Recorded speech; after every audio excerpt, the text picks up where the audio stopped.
Good morning. Happy Tuesday.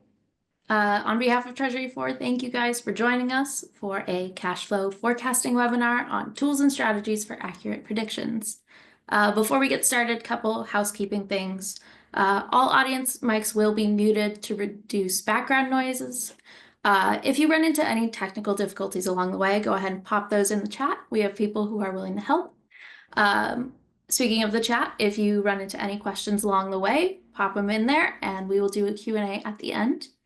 This webinar will be recorded and distributed within the next week or so. And with that, I will pass to Ed. All right. Thanks, everyone. We really appreciate you taking time out today to learn a little bit more about Treasury 4 and our approach to cash flow forecasting. I'm Ed Barry. My role here is our Chief Product Officer, and my background has been as a corporate Treasury practitioner for over 20 years, having worked at Microsoft, Itron, Tableau Software, and Salesforce. And I'm joined by two of my colleagues today, Randy DeVita and Ty Heim, and I'm going to hand it over to them to make their introductions. Randy? Thanks, Ed. Hi, everybody. Thanks again for joining us today. My name's Randy DeVita. I've been deploying Treasury systems for corporate customers for over 20 years. I work at Treasury 4 managing the customer success team, where for the last 3 years, I've worked with our customers to unlock value from their Treasury 4 solutions. So it's a pleasure to join my colleagues today to talk about forecasting and give some insights about how our customers are using that today in Treasury 4. Ty? I'm Ty Heim. I am a business intelligence engineer here at Treasury 4. So I get to work on the data team, designing and building all of our forecasting models and working a lot on our reporting. My background is data engineering and mathematics. Great. Thanks, Randy. Thanks, Ty. So today we're going to be really taking a practitioner's approach to cash flow forecasting and forecasting technology. It's always a big need across all Treasury organizations, and it's can sometimes feel as much art as it is science. And so, the idea here is really taking the feedback and experiences that others have had including ourselves in building forecasting solutions, and then kind of rethinking it and how to drive efficiencies and improvements around that. Next slide. So before we get started, we'd love to take a quick poll here, and if you just take a few seconds to indicate, which aspects of cash forecasting present the biggest challenges for your organization. So if you answer question number 1, that would be great.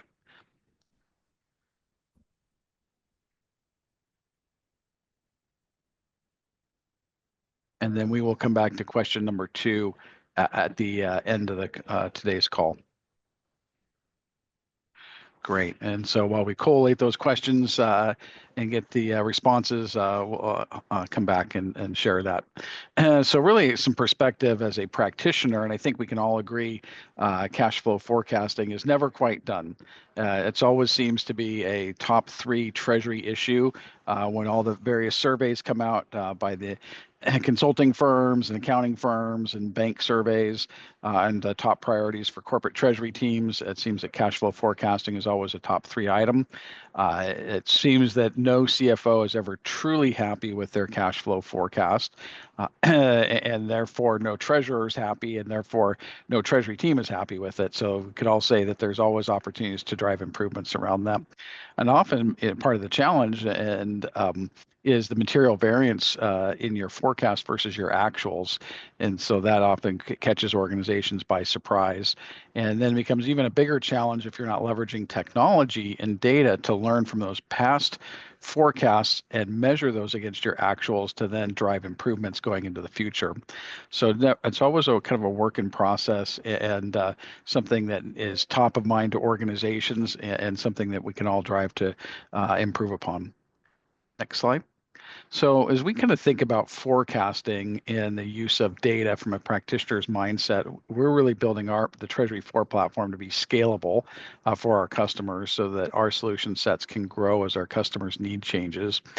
We've architected a native Treasury data warehouse as part of our solution so that all data that is introduced into Treasury 4 is available for reporting and analytics, and much of it is focused on getting that underlying transactional data that can drive improvements in your cash flow forecasting.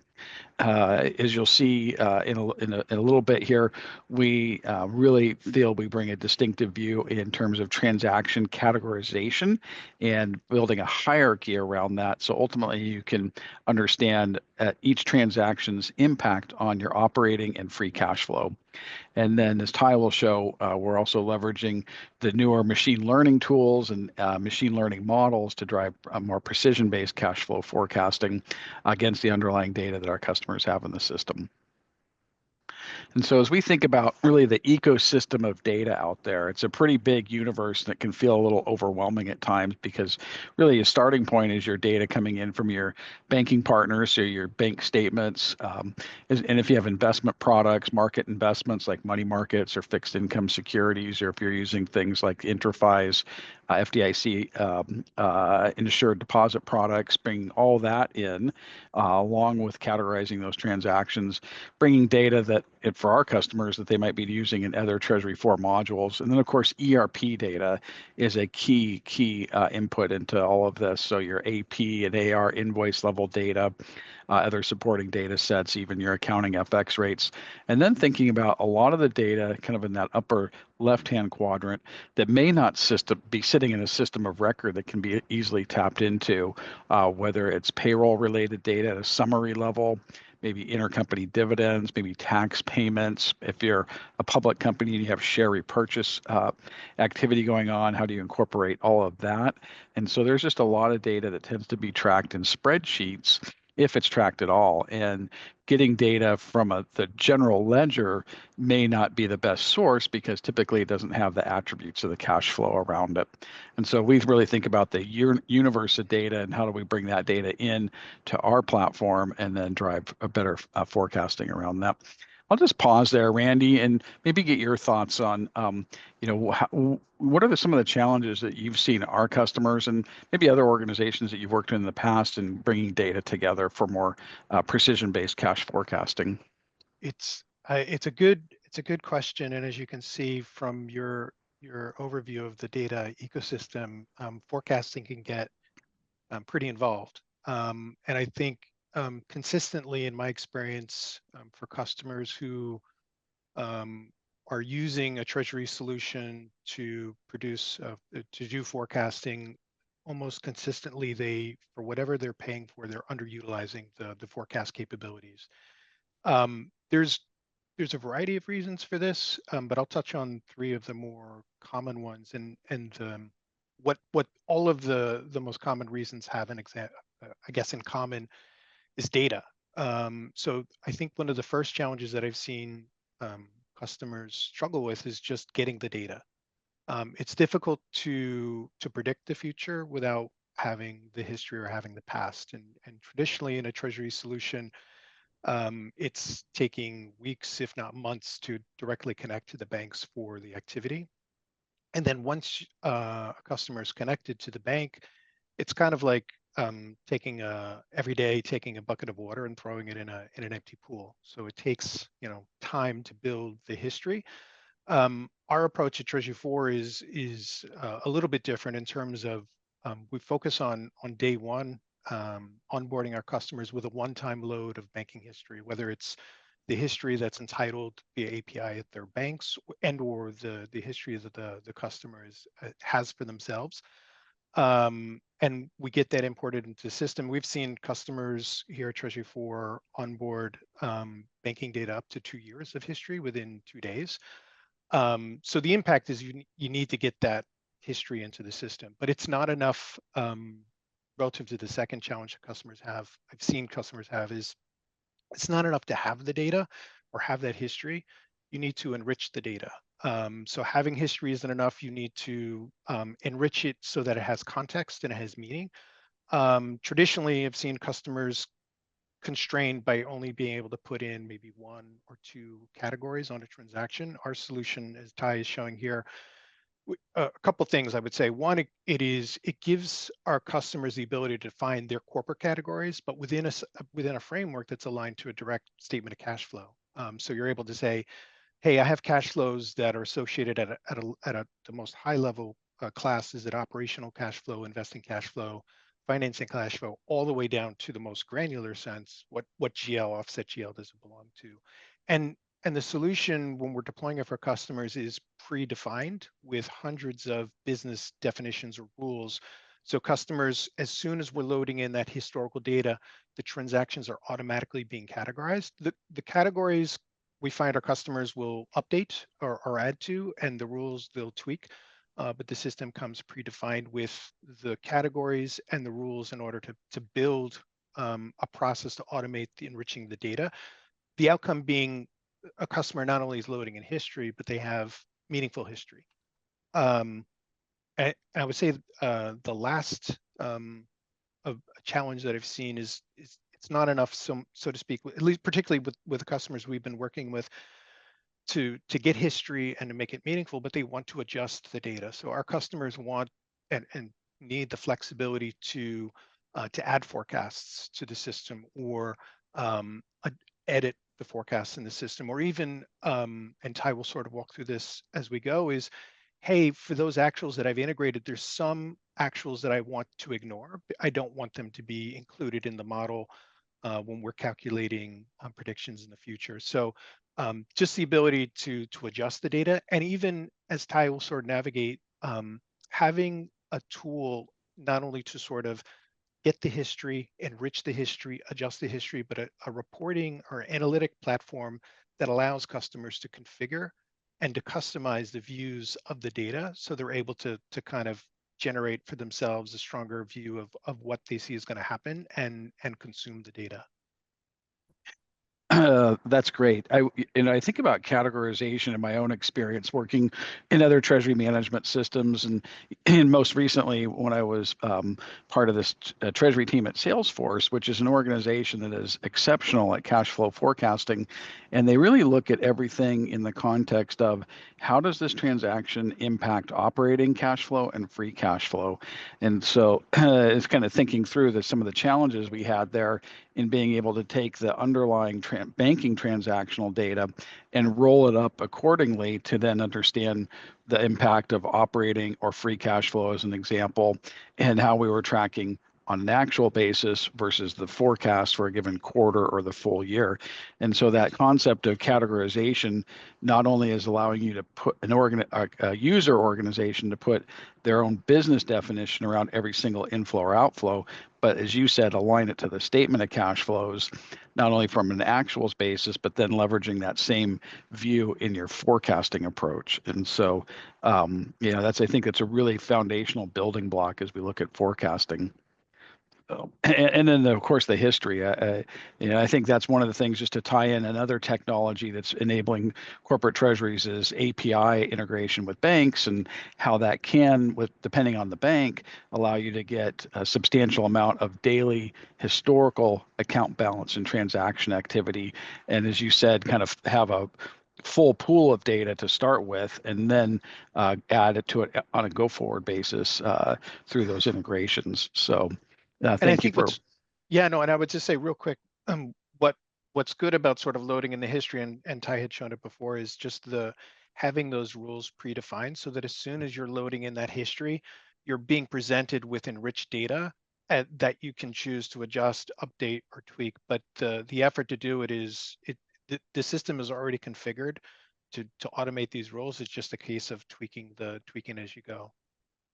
Yep, agreed.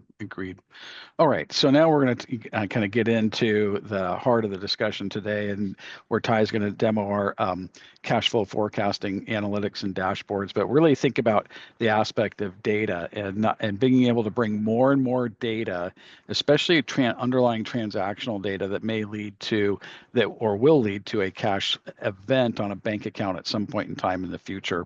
And so we surface that data up within our analytics studio, and specifically our cash flow forecast. So with that, I'm going to hand it over to Ty. Sweet. So before we really get into this report, I want to talk about forecasting algorithms, which I find a super, super fun thing to talk about. There's never going to be a forecast algorithm that is the perfect match for every piece of data. So we have machine learning algorithms, but we also have statistical forecasting models. because there are those cases when there isn't as much historical data. So you might have a new account that you need to forecast, or sometimes you just need a more general forecast. So that's where you'd use a statistical model. And then we allow our users to mix and match these algorithms at any granularity. And then those can aggregate up to a large level forecast. Because these models are all made by treasurers and for treasurers, we're not using pre-built machine learning models. And because of that, we can include our domain knowledge into it. So people like Ed, who have been in treasury for a really long time, can tell us what to look out for. So our models are going to look out for seasonality, gaps in transactions. For payroll, you might not have a transaction every week. So not only are we modeling how much those transactions are going to be, but we're going to model how often those transactions are happening. We also get to maintain the rules in these ML models. So if you have accounts receivable, you're never going to take money out of those accounts. You're only going to bring money in. So we can put that domain knowledge to restrict and say, give us only debits or only credits based on the rules that we're using. So what I've noticed a lot with AI and machine learning is there's a black box. You give it your data, you get data out. And it's just who knows what's going on behind the scenes. And things like OpenAI do that. But because we're making these models, we get to take data and tell you all the assumptions being made and give you all the information along the way. I'm going to back up and talk about machine learning as a general topic before we really dive in. So we're using neural networks, which is exactly what it sounds like. It's a network of neurons like the ones in your brain, and they're firing and forming paths. They're looking for patterns beyond what any of us could see. And they're going to start making guesses, and they're going to learn from their mistakes. And they're going to do this over and over and over again until they know the ins and outs of your data better than any of us ever could. So we can also record key parts of that learning process. So we can identify what assumptions are being made, how fast those teams of neurons are learning, and we can optimize how they learn. So what we're doing is we sort transactions into buckets based on that rich categorization, based on the entity, and based on transactional currency. And each of those buckets gets a dedicated neural network, so a little computer brain that gets to know the data in that bucket. And then we're aggregating all the way up. This means that most of our customers end up with hundreds of neural networks just dedicated to their data. So they're going to give a really in-depth forecast that operates both for users looking for an overview and for people who are wanting a more specific forecast, because they can really dig into those details. And not only is it important to be able to see your output, but you really need to know that you can trust what we're giving you. So any point along the way, you can compare models and you can compare to actual historical cash flow. So I'm going to hop over to our cash flow forecasting report. And I'm just going to start with Randy because he gets to work with our customers. In general, what are you noticing people are going to and gravitating to in these reports? Well, I'll step backwards. One item just to point out is this is the data analytics part of the platform, and it's the tool that we're using to provide a view of the forecast for customers, but it is also the tool that our customers more generally use. And when I talked about some of the challenges I've seen customers have in terms of needing to adjust the data, it's also a case of how they want to adjust or customize or configure how they see the data. And a tool like this is really empowering our customers to empower them to sort of better define and configure the reporting in a way that addresses, I think, the three most common questions that will come up for reporting. One is, what is it you want to see? The second is, well, okay, how do you want to see that data? And then who and maybe when do you want to see the data? So I think as Ty, as you're sort of editing this thing, it's really easy either in the forecast view or any other view in the system to kind of configure a solution to address those. What is it you want to see? How is it you want to see it?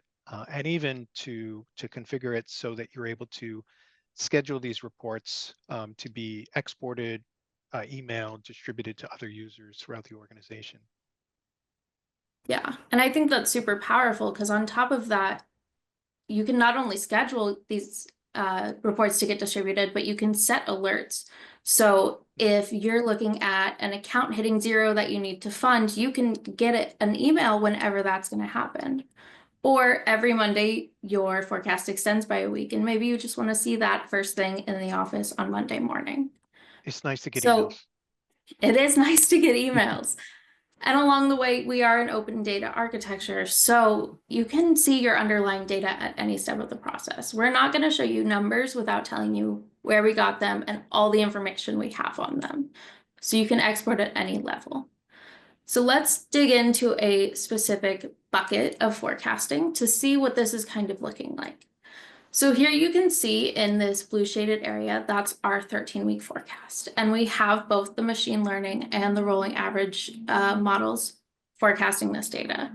So machine learning is going to be a little more variable. So if you have highly seasonal data or things that have very large shifts in behavior, that's where machine learning is really going to shine. But if you just want a more general forecast, a rolling average works great. But as you can see, some of the rolling average models aren't going to work well when there's a large shift in data. So we want to be able to show you, here's all the different models. And then what you can do in here is you can pick which buckets are going to use machine learning and which ones are going to use a rolling average. And those are going to aggregate all the way up. I know this looks a little overwhelming, so let's go over to the forecast breakdown where you can see a little more clearly what the buckets are doing. I know Randy really likes this view, so I'm going to let him talk through it. Well, actually, and I do like this view, but can you shift it actually to it's breaking out all the forecasts by entity in this case, but I think a good way to sort of show all of the transactions that have come into the system. Everything has been enriched, the history over to the left by the categories that a company looks at, AP, AR, bank fees, movements of debt, intercompany, and you're able to see what's actually happened in the past versus what we predict is going to happen in the future here. And I would just add as well, Ty, from what you had been going through before, some of the things that are really cool in terms of the solution is we've evolved it from the feedback from customers. So one of the things being not just what model we have, but the fact that you can have multiple models and you have the flexibility to say, I'd like to use machine learning for things like payroll, but I want to use moving averages for accounts receivable. So that's the feedback we've gotten from our customers is we want to be able to build predictive forecasts. We'd like to understand what model you use, and our answer had been, well, here's the models you can choose from, and you can choose which model you want to apply to the strips of your cash. Yeah, and I think those choices become really tangible when you look at the comparison to the history. So here we're looking at the bars on the right are going to be our forecasted numbers, and the bars to the left are going to be our actuals. So you can see directly, let's look specifically at bank fees. You can see what we predicted and what actually happened. But not only can you see it based on what you've selected, but we can actually go in and look across all of our different models. So as you can see, our machine learning, which is in yellow, is capturing the changing of the data, whereas a rolling average is going to be a pretty flat line. So you can look at this and not only see your forecast, but you know that you can trust it because it's doing really well at predicting things. And then you can make those key choices of what algorithm do I actually want to use here. And we're going to give you all of that data with the error so that you can really make this your own and use it to its full extent.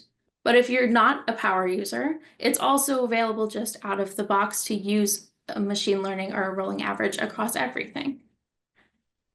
And what we've seen with our customers as well, Ty and Ed, is forecasting there's a lot in it, and so sometimes there's not only a lot of data to collect, but a lot of data to enrich and report on. But what we've seen some customers do is they're not necessarily reporting on all of the cash flows. They just said, hey, I want to drill down to and see predictions just for my collections or accounts receivable. And so the solution and the reports themselves can be configured in such a way that you're strictly just looking at for a particular entity, for a particular cash type. You can just look at those predictions into the future. And then even, I think like we talked about, Ty, before, is not just predict what we say is going to happen, what we propose is going to happen based on our models, based on all the data that's come in, but even layer in customers are able to layer in forecasts and key in or re-import in forecasts that they expect are going to happen in the future and have that be all part of the same report. Yeah, Yeah. one of the questions that's come in from one of the attendees is how do we make sure all the transactions are categorized correctly to, say, AP or bank fees or payroll? And I think we answer that in a couple of ways. One is within the Treasury 4 platform, we use that concept of categorization by cash flow class, type, subtype, and GL throughout the system. So as an example, in our payments 4 module, when you create a payment template, you would fill in those values at the template level. And then as a payment's released, it's creating a projected transaction, inheriting that through, and then matching off against the reported transaction from the bank. So we really think about that and being able to apply those definitions on all transactional data types.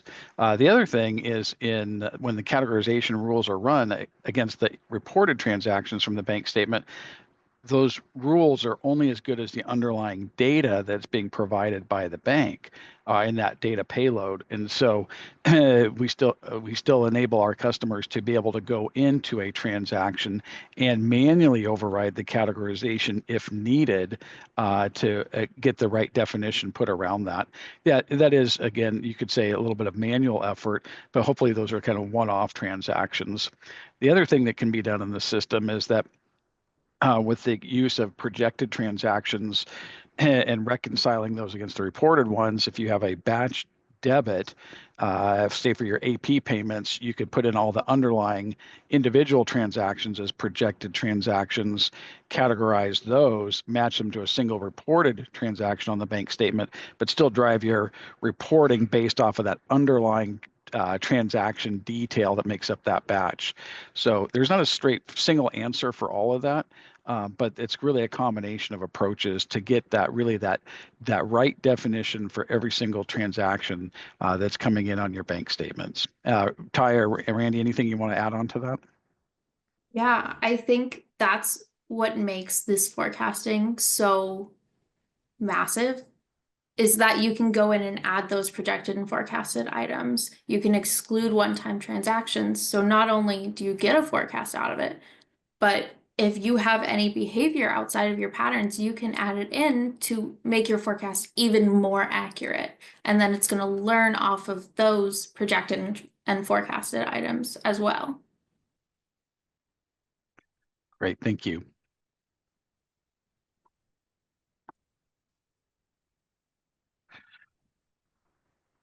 Okay, Ty, anything else you wanted to show on the dashboards? I think the only other thing is that we're trying very hard to give you every step of the process. We're gonna grant you that full visibility that things like OpenAI and AI in general aren't gonna give you. All right, so we're going to end with poll question number 2 here. So if you take just a few seconds to think about what you'd like to learn from Treasury 4 in future sessions, whether it's around forecasting, broader Treasury management technology, regulatory compliance, or something else, please feel free to type that in.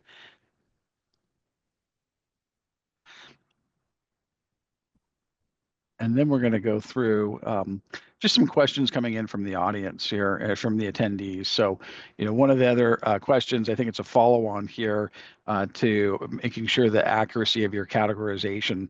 And so when we expose the data in the dashboards, whether it's in the 13-week forecast, or maybe, Ty, you could pull up the direct cash flow statement. Yeah.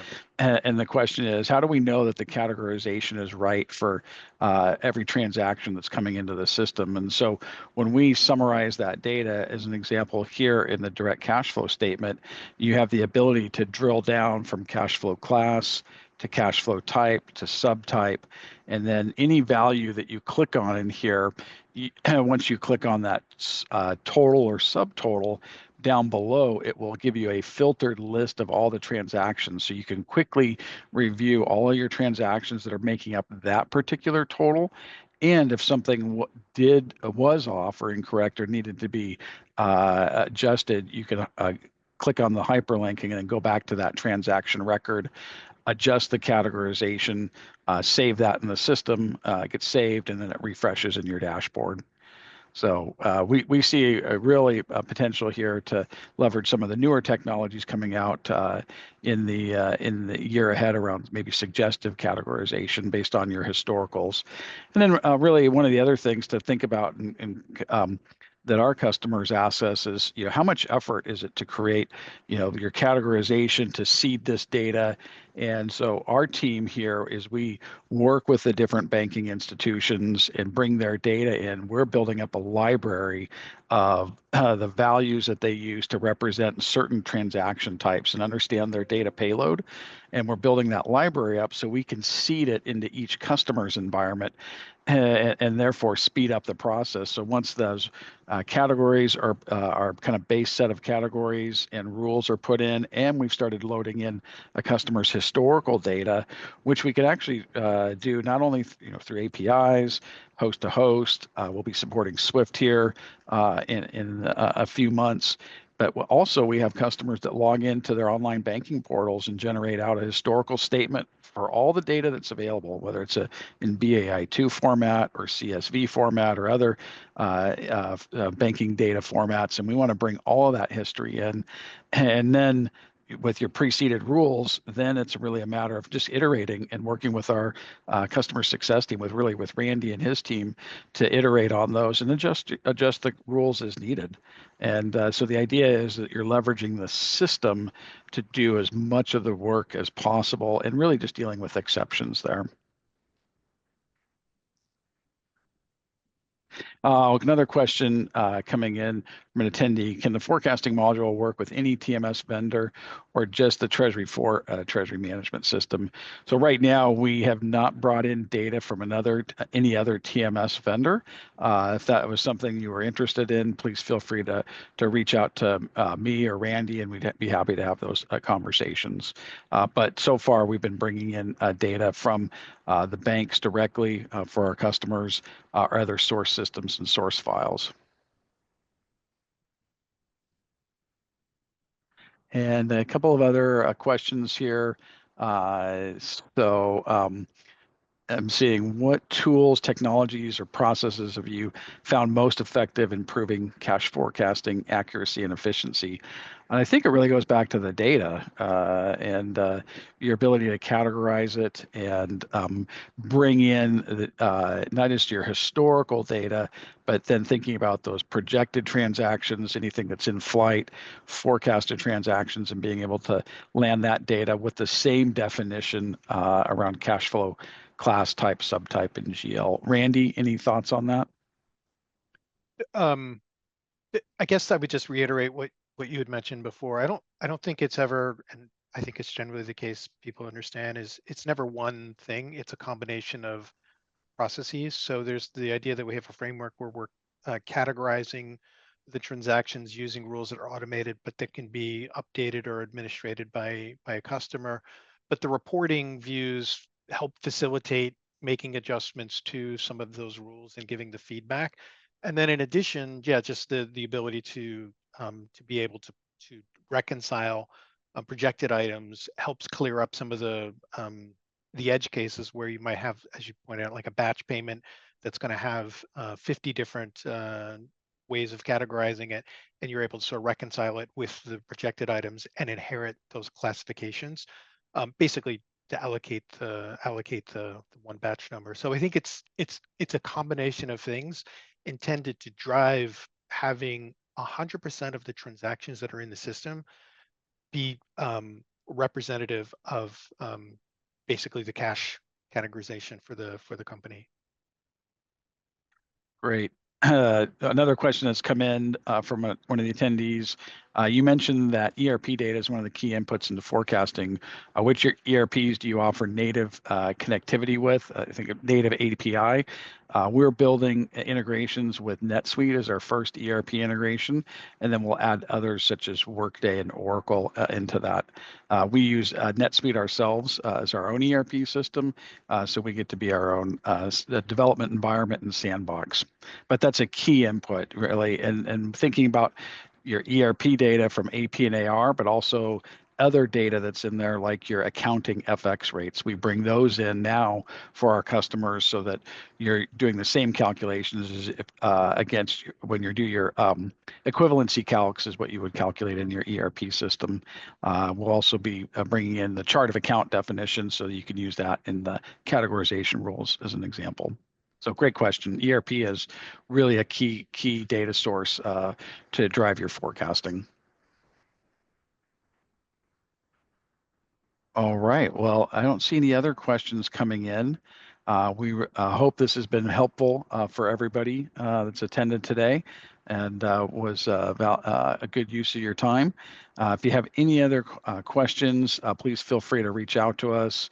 Scan the QR code on the slides here, email demo@treasury4.com, or you can email me, ed@treasury4.com.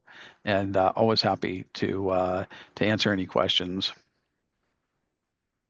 Oh, so good. Actually, one other question from an attendee here. How does Treasury 4 include data that are not imported daily, such as investment balances, et cetera? We actually do in our Cash 4 module bring in investment holdings and investment transaction activity.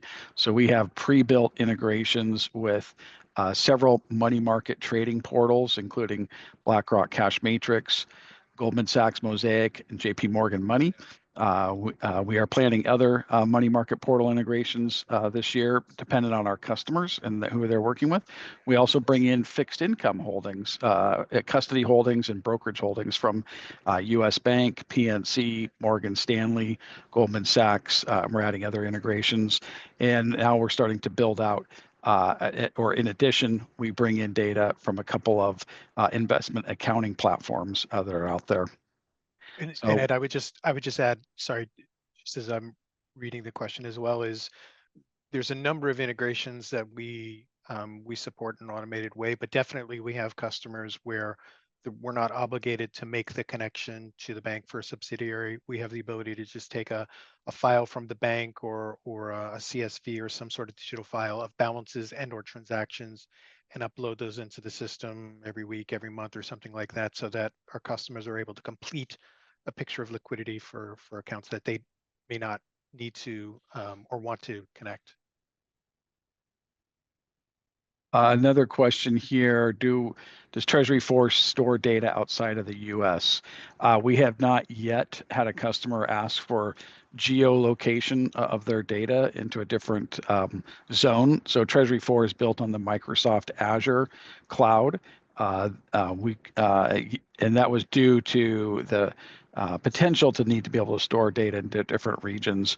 Well, one thing that's different for us as well is that each customer has their own segregated database, transactional database, so there is never any commingling of customer data. All of our customers' data is exclusively segregated and separate into their own transaction database. Great, love all the questions. This is really fun to get a lot of good questions here. Well, it looks like one more question. Does the forecast module allow for manual overrides for any element in case you disagree with the machine generated forecast? And I'm going to hand that to Randy and Ty to answer. Yeah, there's a couple of ways to do that. You can switch the model, you can add in forecasted or projected items manually, or you can exclude previous transactions from your forecast. So there's many ways to go around the machine learning if it's not aligning with your expectations. Great, thank you, Ty. All right. I don't see any other questions coming in.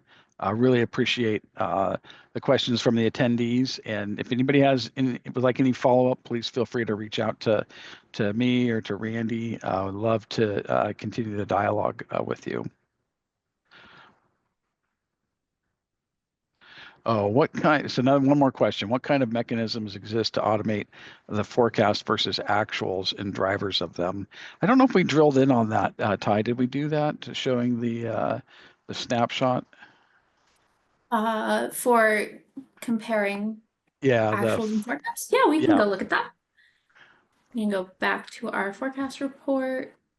Yeah, so this is going to show you your forecasts and your actuals, and then you can drill down however far you want. So we can continue to break this out. So we could add in, like, by entity code I want to view, and then you can filter down. So if I wanted to see just a specific entity or a couple of entities, it will filter down and just show you the numbers based on that. And you can filter on any piece of data that we have in the system. So currency, entity, region, tax IDs, registrations, whatever, whatever we have, you can drill into. Yeah, I think that's an important point there, Ty, is that in terms of our reporting platform side of Treasury 4, all of the data that is in the system is available for use in reporting and analytics. Whether it's entity level data all the way down to transactional level data, and things can be looked at an account level, an account group level, legal entity level, entity group level, and total organization level. So being able to get just the right cuts of data that you need, and however you want to look at that, is something that we really want to empower our users with. Okay. Well, thank you again, everybody, for carving out 40 minutes, 45 minutes of your day to learn a little bit more about Treasury 4 and our approach to cash forecasting, cash flow forecasting. We hope this was a good use of your time. And if there's any questions, please reach out. We'd love to have discussions with you and do even schedule a deeper dive sessions. All right. Happy Tuesday, everyone. We hope to see you on a future Treasury 4 webinar. Thank you very much. Thank you.